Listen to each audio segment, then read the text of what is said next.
Very good morning and sweet welcome to YouTube channel the due days भी। आज के इस वीडियो सेशन में हम सॉल्व करने जा रहे हैं एक्सरसाइज 5.2 क्वेश्चन नंबर 20 में हमें ये पूछा जा रहा है कि Ramkali save ₹5 in the first week of a year and then increase her weekly savings by ₹1.75 if in nth week her weekly saving becomes ₹20.75 find and. हमें बस एन की वैल्यू फाइंड करनी है।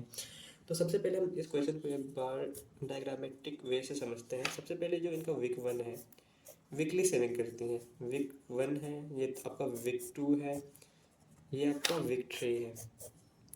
तो जो इनका जो सेविंग का अमाउंट है वो एक फिक्स नहीं है, ये अपनी सेविंग के अमाउंट को कुछ बढ़ा बढ़ा के सेव करती हैं। तो इन ये कितना सेव करती हैं, then increase her weekly saving by ₹1.75। यहाँ पे इनका सेविंग था सबसे पहले 5, तो ये क्या करती हैं हर वीक बाद क्या करते हैं इंक्रीज कर देती हैं। तो यहाँ पे 1.75 ऐड करके ही सेव करती हैं। यहाँ फिर से करोगे तो आप 1.75 ऐड करके यहाँ पे वीक 3 में सेविंग होगी, जितना भी अमाउंट है उसका 1.75 करके यहाँ पे ऐड करके आप लिखोगे। ऐसे करते करते करते करते आपका जो nth वीक है उसमें इनकी सेविंग कितनी हो जा रही है 20.75। तो हमसे पूछा जा रहा है कि n की वैल्यू क्या है। तो इस क्वेश्चन को देखने के बाद आपको क्या समझ आता है कि जो a की वैल्यू कितनी हो जाएगी 5 हो जाएगी, d की वैल्यू कितनी हो जाएगी 1.75 हो जाएगी, और जो n की वैल्यू है वो आपको पता नहीं है।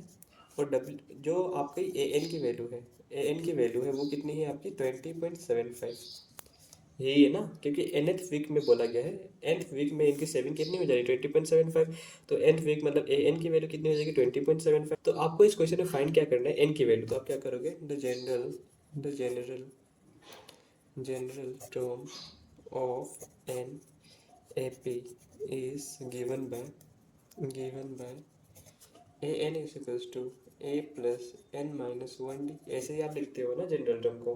तो क्या होता क्या है, इसको जब सॉल्व करते हो एन की वैल्यू कितनी है 20.75, विच इज इक्वल्स टू ए की वैल्यू कितनी है 5, एन की वैल्यू आपको पता नहीं है, डी की वैल्यू कितनी है 1.75, यही है ना। तो इसको आप सॉल्व करते हो तो क्या मिलेगा, इस 5 को यहाँ पे लेके आओगे 20.75 minus 5 which is equals to n minus 1 और ब्रैकेट में 1.75। ब्रैकेट नहीं लिखते तभी कोई दिक्कत नहीं है, पर मैंने लिख दिया। इसको सॉल्व करोगे तो आपको मिलेगा 20 माइनस 5 करोगे तो 15.75 which is equals to n minus 1, और यहाँ पे क्या हो जाएगा 1.75। तो आप क्या करो, इसको नीचे लेके आते हो तो 15.75 upon 1.75 which is equals to n minus 1। यहाँ पे देखिए डेसिमल के बाद 2 नंबर है, यहाँ पे डेसिमल के बाद 2 नंबर है, तो आप इसको सिंपली लिख सकते हो 1575 upon 175 is equals to n minus 1। तो इसको हम सॉल्व करते हैं, देखते हैं किससे कटेगा। 3 से नहीं कटेगा, देखते हैं 5 से कटेगा।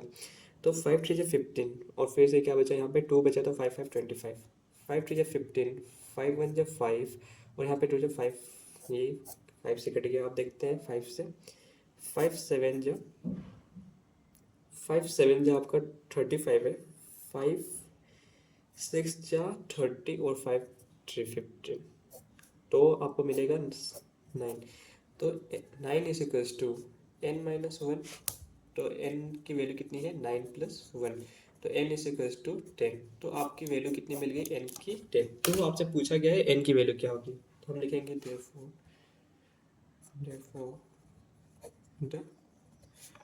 the value of n is 10। तो आपसे बस पूछा गया है कि आपकी n की वैल्यू कितनी होगी, तो आप बस n इज इक्वल्स टू 10 लिख देना, क्वेश्चन यहीं पे खत्म हो जाता है आपका।